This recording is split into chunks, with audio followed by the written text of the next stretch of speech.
Story 1. Block 1. The Red Thread. There is an old belief in Korea that the dead leave threads behind them. Not visible threads, not something you could hold in your hand or cut with scissors, but threads nonetheless. Connections that persist after the body is gone, pulling at the living in ways that are difficult to explain and impossible to ignore. A sudden thought of someone at an odd hour. The specific weight of a grief that arrives out of nowhere on an ordinary Tuesday when nothing has happened and nothing should hurt. The sense, arriving without warning, that someone who is gone is standing just behind you. Most people dismiss these experiences as the mind doing what minds do when they have lost something. Filling in the absence, manufacturing presence, because the alternative is harder. So he had dismissed them this way for the 3 years since her grandmother died. Then she found the thread. It was on a Wednesday morning in November, caught on the door handle of her apartment. Red. The kind of red that is almost too red. Saturated in a way that made it look more like a wound than a fiber. Perhaps 30 centimeters long. One end attached to the handle. The other end extending into the apartment, leading along the hallway floor, turning the corner toward the bedroom. She had not noticed it when she left for work. She was certain of this because she was a careful person who noticed things, who checked the door twice and looked at the handle each time. And there had been nothing there in the morning. She stood in the doorway for a long time. Then she followed it. The thread led to her bedroom, through the door, which was open, across the floor, to the side of the bed. Her side. The side she had slept on alone for 3 years. It ended there, at the edge of the mattress, its final centimeter curled upward as if pointing at something above it. She sat on the bed and looked at the thread for a long time. Her grandmother had been a woman who believed in threads, who had spoken of them without irony or apology, as a fact of the world that educated people had simply stopped paying attention to, who had told Sohee, when Sohee was young enough to receive such things without question, that when someone loves you across a great distance, they leave a thread so that you can find your way back to each other. Sohee had been 7 when she heard this. At 7, it had seemed true. At 31, it had seemed like the kind of thing old women said to make children feel better about the distances between people. She picked up the end of the thread. It was warm. Not the ambient warmth of an object that has been lying in a heated room. Warm in the specific way that a living hand is warm, coming from within, from something that produces heat rather than merely absorbing it. She let go of it. She sat on the edge of the bed for the rest of the evening without eating, without turning on the television, without doing any of the things she normally did. In the morning, the thread was gone. She has looked for it every day since. She has not found it. But sometimes, in the early hours before full wakefulness arrives, she can feel something against the inside of her wrist. Light pressure. A warmth that has no explanation. She does not try to explain it. She has decided that some things are better received than understood. The red thread. She told no one about the thread for several months. This was not because she doubted what she had experienced. She had held it. She had felt its warmth. These were not things her mind had manufactured. They were things that had happened in the way that all real things happen, with the particular solidity of the external world. She said nothing because she understood that the experience belonged to her in a way that sharing it would diminish. There are things that lose something in the telling, that become smaller and stranger and more dismissible when they pass from the privacy of your own experience into the assessment of someone else's. She protected it the way you protect something fragile. In the spring, she went to her grandmother's house. It had been sold after the death and was now occupied by a young family she did not know. She did not knock. She stood on the pavement across the street and looked at the window of the room where her grandmother had slept, the room where she had died quietly on a February morning, with her hands folded on the blanket, and an expression on her face that the attending nurse had described in a phrase that Sohee had returned to many times as satisfied. The window was lit from inside. Someone else's lamp. Someone else's evening. She stood there until the cold became too much, and then she walked back to the subway. On the train home, she became aware for the first time in months of the pressure on her wrist. Faint, unmistakable, the warmth of something that was not her own circulation. She pressed her other hand over it and sat like that for the rest of the journey. The man across from her noticed and looked away. She did not care. She sat with her hands pressed together and felt what she felt, and did not try to name it, and did not try to explain it, and arrived at her station and walked home through the cold, in the particular state of a person who has been, unexpectedly, in the presence of something that matters.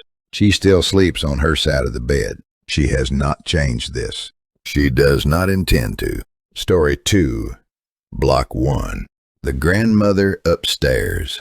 Junho moved into the apartment on the 3rd floor in the autumn after his divorce, choosing it primarily because it was available immediately and required no references from anyone who knew him. He needed a place that did not know his history. The apartment on the 3rd floor was indifferent to him in exactly the way he needed. The building was old. 4 floors, narrow staircase, the smell of decades of other people's cooking absorbed into the walls. His apartment was modest and adequately furnished and faced a street that was quiet enough for sleep, but not so quiet that silence became oppressive. He was told by the building manager who showed him the unit that the apartment above him was currently unoccupied, had been for several months. The previous tenant, an elderly woman, had passed away. Family had cleared the belongings. The unit was being prepared for new tenants, but the work was slow. Junho noted this and moved in. For the first 2 weeks, he heard nothing unusual. The building made the sounds all old buildings make, the particular vocabulary of pipes and settling and the transmitted noise of neighbors. He cataloged these sounds the way a new resident always does, filing each one under explained and moving on. On the 15th night, he heard footsteps above him.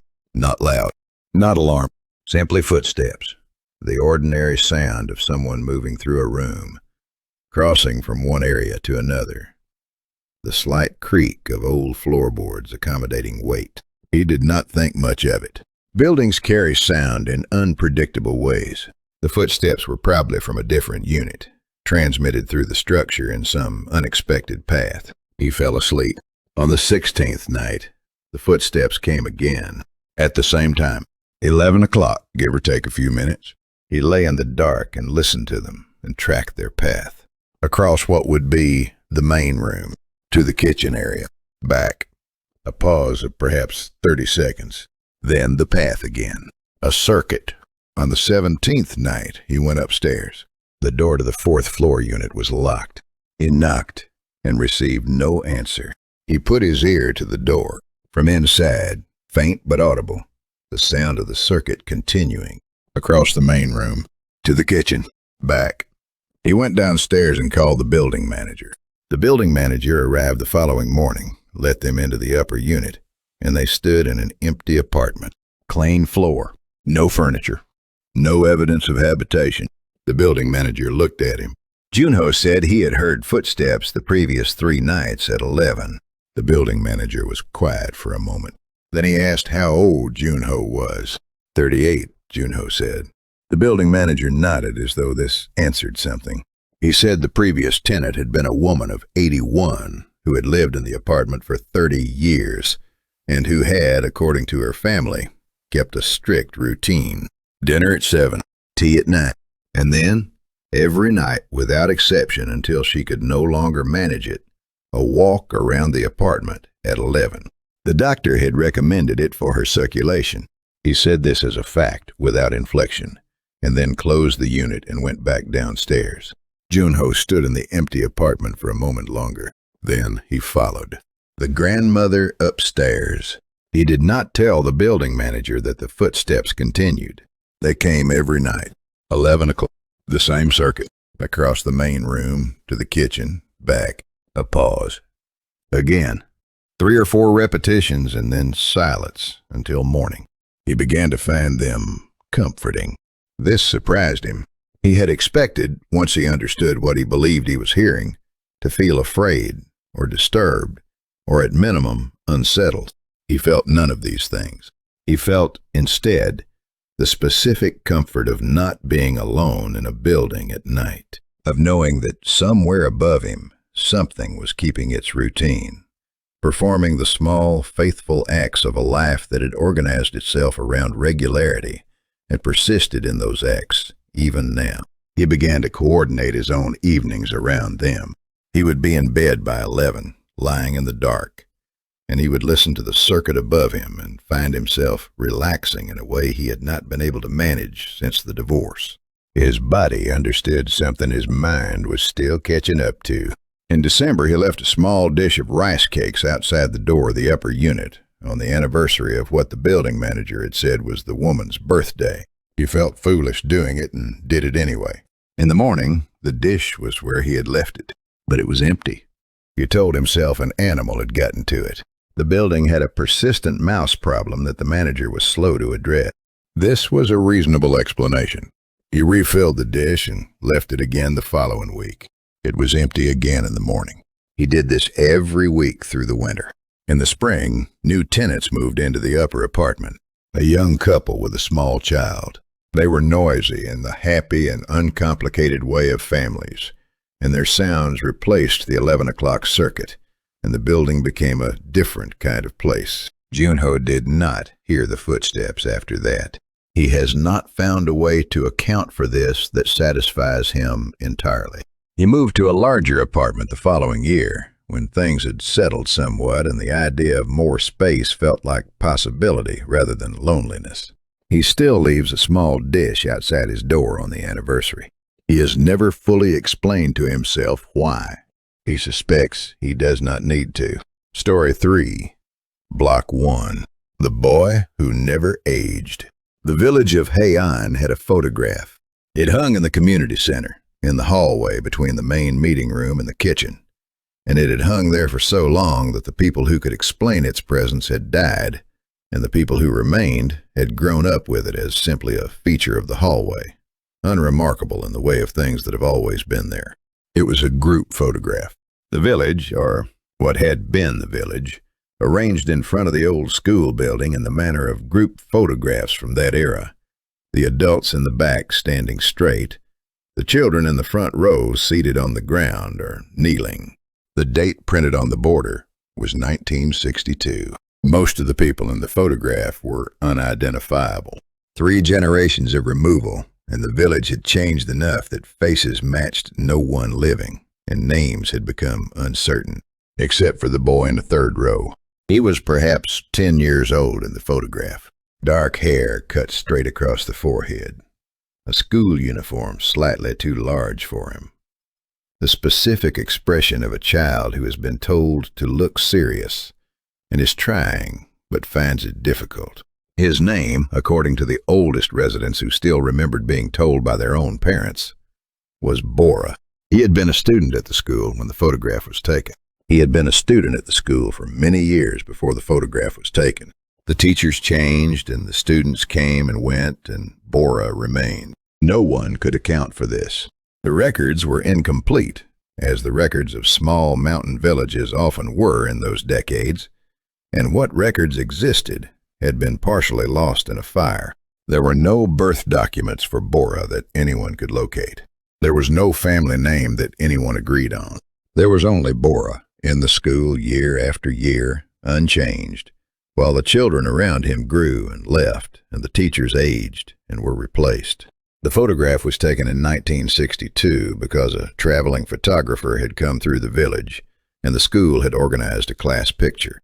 In the photograph, Bora looks exactly as he had looked when the oldest resident of the village, who was 93 when she was asked, had first seen him as a young girl, which would have made him, at the time of the photograph, at minimum 30 years old, possibly considerably more.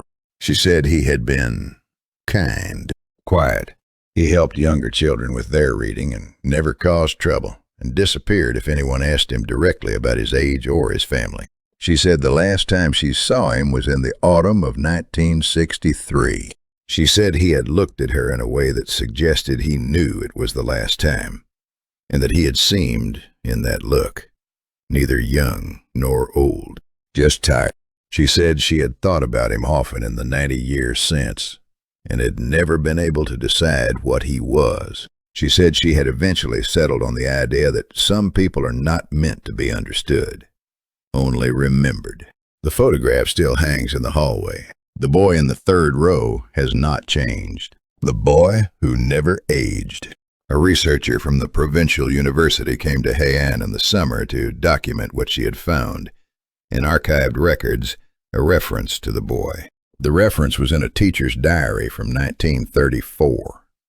The teacher had written, in the careful and somewhat bewildered prose of someone recording something they did not have a framework for, that one of his students appeared to have been attending the school for considerably longer than the records could account for, that the child looked the same as he had in the teacher's first year at the school, that other teachers had confirmed this, quietly, among themselves, and that none of them had found a way to raise it officially. The researcher had also found a reference in a survey from 1921, and a parish record from 1908 that mentioned, in passing, a child of uncertain parentage who had been attending the village school for as long as the oldest residents could remember. She presented this material at the community center in the main meeting room to the dozen or so residents who had come to hear her. After she finished, there was a silence of the kind that settles when something true has been said in a room that was not entirely prepared to hear it. One of the older residents asked her what she believed the explanation was. She said she did not have one. She said she had come hoping the community might help her toward one. The older resident nodded. Then she said we stopped looking for the explanation a long time ago. Not because we stopped wondering, because we decided that some things are not ours to explain. We keep the photograph because Bora was part of this village for a very long time, and that means something, regardless of what he was. The researcher went back to the university with her documents and her photographs and her extensive notes. She published a paper that was careful and thorough and reached no conclusions. She has returned to Hainan 3 times since. Each time she pauses in the hallway on her way to the meeting room. Each time she looks at the boy in the third row. Each time she has the feeling, which she has never written down and never spoken aloud, that he is looking back. Story 4. Block 1. The Empty Seat. The last bus from Andong to the mountain villages left at 9:45 every evening, and for 20 years the driver had been a woman named Jung Suk, who knew every passenger on every route, the way you know people you see in the same context repeatedly, which is to say, deeply in some ways, and not at all in others. She knew which passengers fell asleep before the first stop, and which ones watched the road. She knew who got off at which stop without being asked, and she knew by the particular quality of the silence in the bus on any given night, whether it was a full bus silence or an empty bus silence. She knew, therefore, immediately, and without needing to look in the mirror, when the bus was carrying someone it should not have been carrying. It was not a sound. The bus was as quiet as it usually was at that hour on a cold night in January. The engine and the heater and the occasional shift of a passenger. It was not a smell or a change in temperature or any of the more dramatic signals that stories about such things typically describe. It was the quality of the silence. A full bus silence has a particular texture to it. The layered presence of many people in a contained space, each contributing some small amount of weight to the air. An empty bus has a different quality. And a bus that is almost empty but not quite has its own texture, which Jung Sup knew as well as she knew the sound of her own breathing. The bus had 4 passengers when it left Andong. She had counted them. She knew them all. 20 minutes out of the city, on the mountain road that wound up through the dark forest toward the first village, the texture of the silence changed. 5 passengers. She did not look in the mirror immediately. She continued driving, her hands steady on the wheel, her eyes on the road, which demanded attention in the dark and on the curve. At the next straight section she looked. 4 passengers, all known to her, all in their usual positions, all apparently unaware of any change. And in the rearmost seat, on the left side, against the window, a 5th shape. Not clearly visible, not distinct. The impression of a shape, the way a shape is present when the light is not quite right for seeing. She looked back at the road. She drove the rest of the route without looking in the mirror again. At each stop, passengers got off. By the final village, only one remained.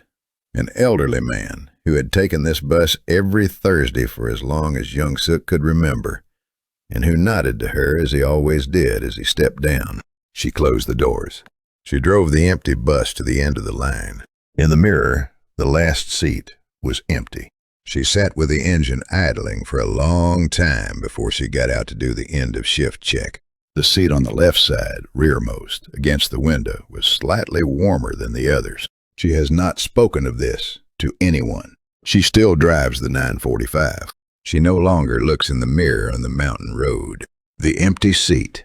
What Jung Suk knew, and what she had known since her first year on that route, was that the mountain road had a history that the bus company did not put in any official document, but that all the drivers who worked that line were aware of. A woman had died on that road in the winter of 1987. Not a passenger. A local resident walking home from a neighbor's house in the dark, who had been struck by a vehicle that had not stopped. The case had never been resolved. The driver had never been identified. The woman had lived in the final village. She had taken the last bus from Andong every Thursday for many years before the accident. Her husband had taken it instead after she died, for 20 years, until he could no longer manage the journey. He had died the previous spring. The elderly man who nodded to Jung Suk as he stepped off. She had made this connection quietly, over years, and had said nothing about it because saying it would require her to account for what the connection meant. And she did not have an accounting that satisfied her. What she had instead was this. Every Thursday night on the mountain road, for as long as she had driven the route, the silence had that particular texture. And every Thursday night she drove carefully, with both hands on the wheel, as she always had, as she always would. She had a theory, which she kept to herself, that the presence in the last seat was not frightening because it was not there to frighten, that it was simply a journey that had been interrupted and continued after the interruption, the way some things continue. She thought about this on the drive back from the end of the line on Thursday nights, alone on the mountain road with the empty bus. She thought that the woman had probably only ever wanted to get home. She drove carefully. She thought that was the least she could do. Story 5, Block 1. The sound beneath the floor. The house that Min Jung inherited from her uncle had a room she could not enter, not locked. The door opened normally, swinging inward on hinges that were stiff but functional. The room itself was empty, as all the rooms were empty. The uncle having lived alone for 20 years and accumulated less than people generally expect from 2 decades of solitary habitation. She could not enter it because of what was beneath the floor. Not a sound she heard immediately. She had been in the house for 2 days before she noticed it, and she noticed it only because she happened to be in that particular room at a particular moment of quiet, standing near the window and looking at the overgrown garden, and the silence was complete enough that the sound rose to meet her. It was rhythmic, low, coming from beneath the floorboards, from the crawl space or whatever lay between the old wooden floor and the earth beneath it. Not mechanical, not the sound of pipes or any structural process she could identify. Organic in quality, in the way that breathing is organic. The sound of something that was alive and engaged in the business of being alive. She stood very still and listened. The rhythm was slow, 8 or 10 beats per minute, regular as a metronome. Whatever was producing it was either very calm or very large. She went outside and looked at the foundation of the house. Stone, old, no obvious entry points. She went to the neighbor an elderly man who had known her uncle and who received her with the particular warmth of someone glad for company, and asked him whether the house had a basement or a crawl space. He said it had a crawl space, accessible through a hatch in the floor of the room at the back. He said her uncle had not used it to his knowledge. He said the house was old, and the crawl space had been there as long as the house. She asked whether he knew of anyone who had ever had reason to go into it. He thought about this for a long time. Then he said that her uncle had mentioned, years ago, that there was something wrong with the crawl space, and that he had decided to leave it alone. She asked what he had meant by wrong. The neighbor looked at his hands for a moment. He said her uncle had been a practical man who did not use words carelessly. He said he thought wrong was probably exactly what her uncle had meant. She thanked him and went back to the house. She stood at the door of the room and listened. The sound continued.